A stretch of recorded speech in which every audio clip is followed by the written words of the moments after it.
On entame ce journal avec cette nouvelle opération réussie du Bureau central d'investigation judiciaire au Maroc. Le BCIJ a démantelé aujourd'hui une bande criminelle qui a des ramifications dans plusieurs villes du royaume. Parmi les personnes arrêtées, un ressortissant algérien s'adonnant à la falsification de documents administratifs officiels, en plus d'intermédiaires et d'intervenants.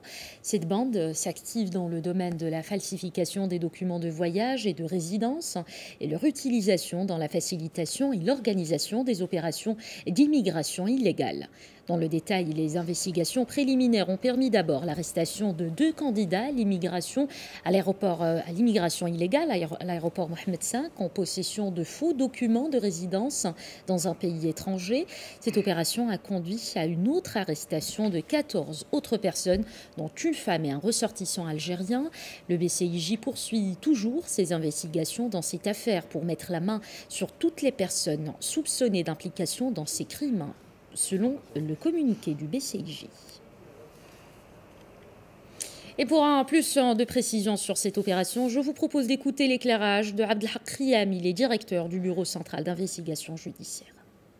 Comme vous l'avez bien pu constater, les efforts qui sont déployés par le Bureau central d'investigation judiciaire pour endiguer toute forme de criminalité, il a été permis le démantèlement d'une cellule qui s'active dans l'immigration clandestine par usage de faux documents, falsification de cartes de séjour et de passeports.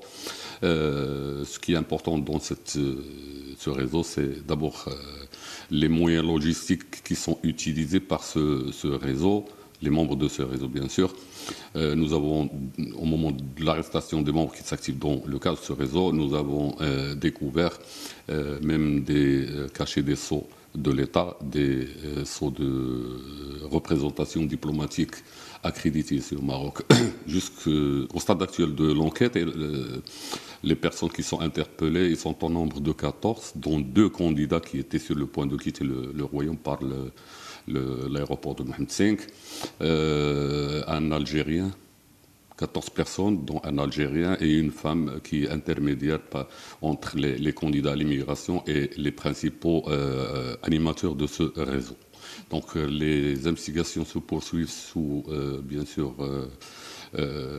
sous le tutelle du ministère public, c'est-à-dire du parquet général.